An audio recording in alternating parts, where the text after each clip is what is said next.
Bapak Ibu guru hebat, salam dan bahagia. Saya Yohanes Jana, calon guru penggerak angkatan ke-11 Kabupaten Manggarai. Pada kesempatan ini saya akan meringkas atau membuat summary tentang koneksi antar materi modul 2.3 tentang coaching untuk supervisi akademik. Koneksi antar materi adalah penguasaan pemahaman calon guru penggerak terhadap materi yang telah dipelajari dengan mengaitkan materi awal sampai dengan materi yang terakhir. Penyampaian keterkaitan materi itu menandakan sejauh mana penguasaan dan pemahaman terhadap materi tersebut. Calon guru penggerak menyimpulkan dan menjelaskan keterkaitan materi yang diperoleh dan membuat refleksi berdasarkan pemahaman yang dibangun selama modul 2 dalam berbagai media. Dalam membuat kesimpulan dan refleksi pada modul ini, saya akan menjawab 2 pertanyaan penting berikut. Yang pertama, bagaimana peran saya sebagai seorang coach di sekolah dan keterkaitannya dengan materi sebelumnya, yaitu pembelajaran berdiferensiasi dan pembelajaran sosial emosional. Lalu yang kedua adalah bagaimana keterkaitan keterampilan coaching dengan pengembangan kompetensi sebagai pemimpin pembelajar. Mari kita bahas. Konsep coaching secara umum. Coaching didefinisikan sebagai sebuah proses kolaborasi yang berfokus pada solusi, berorientasi pada hasil dan sistematis, di mana coach memfasilitasi peningkatan atas performa kerja, pengalaman hidup, pembelajaran diri, dan pertumbuhan pribadi dari coaching. Grant 1999. Coaching sebagai kunci pembuka potensi seseorang untuk memaksimalkan kinerjanya. Whitmore 2003. Sejalan dengan pendapat para ahli tersebut, International Coach Federation mendefinisikan coaching sebagai bentuk kemitraan bersama klien atau coaching untuk memaksimalkan potensi pribadi dan profesional yang dimilikinya melalui proses yang menstimulasi dan eksplorasi pemikiran dan proses kreatif. Coaching dalam konteks pendidikan. Tujuan pendidikan itu menuntun tumbuhnya atau hidupnya kekuatan kodrat anak sehingga dapat memperbaiki lakunya. Keterampilan coaching perlu dimiliki para pendidik untuk menuntun segala kekuatan kodrat atau potensi agar mencapai keselamatan dan kebahagiaan sebagai manusia maupun sebagai anggota masyarakat. Paradigma berpikir dan prinsip coaching. Apapun pendekatan yang digunakan untuk pengembangan kompetensi, semuanya dimulai dengan paradigma berpikir yang memberdayakan.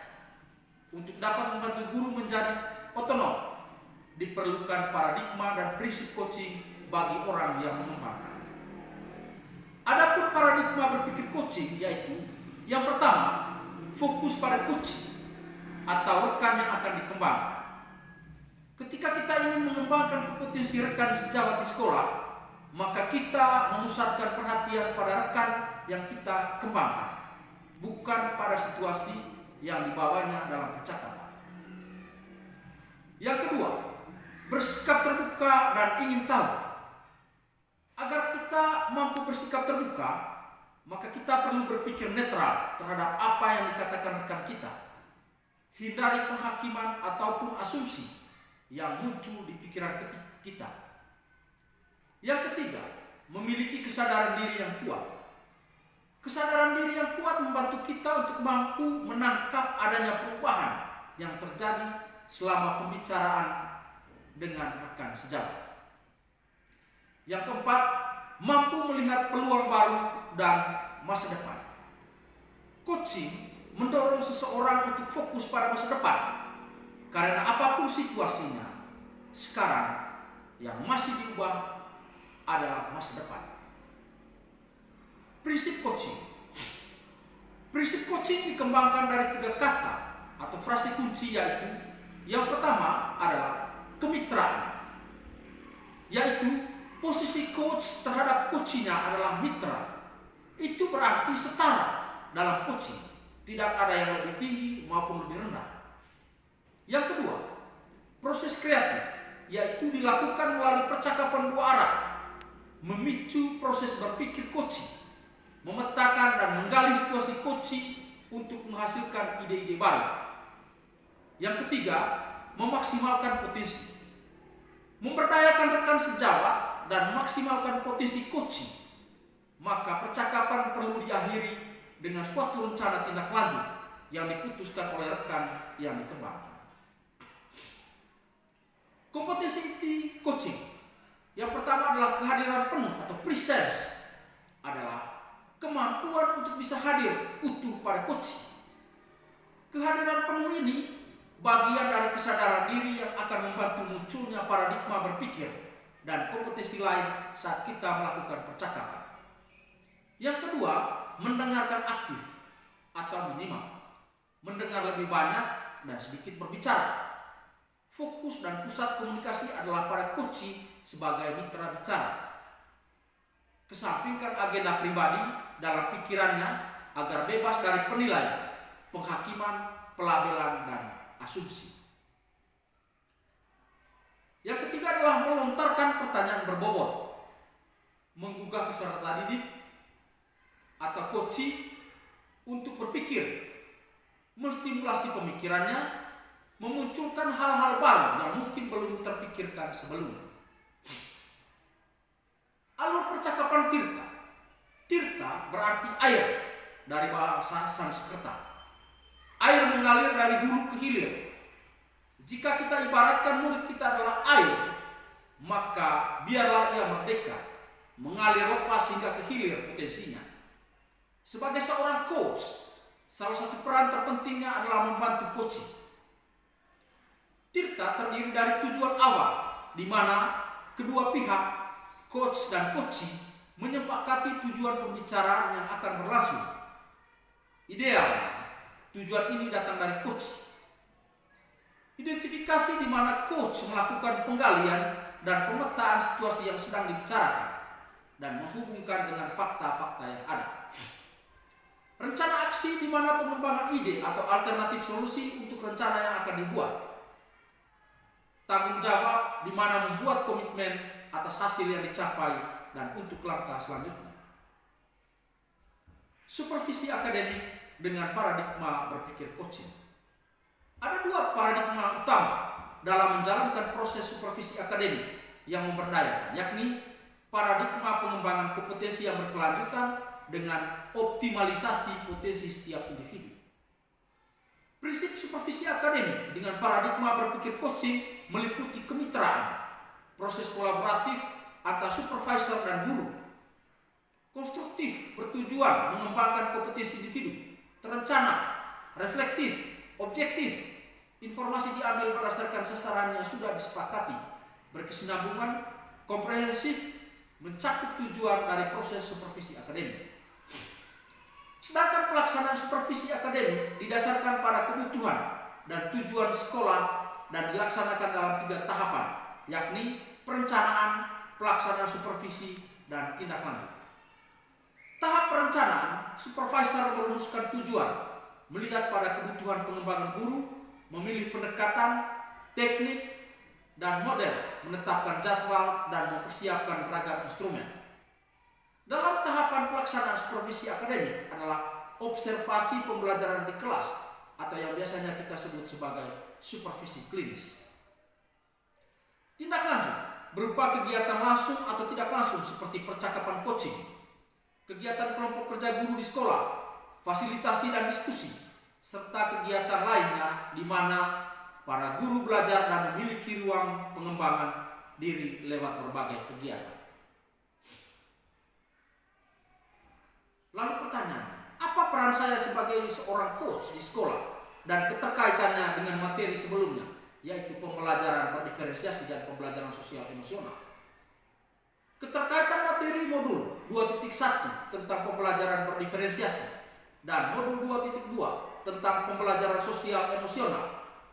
Jika dihubungkan dengan materi coaching, maka pembelajaran berdiferensiasi di mana guru harus berusaha semaksimal mungkin untuk memenuhi kebutuhan belajar siswa yang terdiri dari kesiapan belajar, minat belajar, dan profil belajar siswa.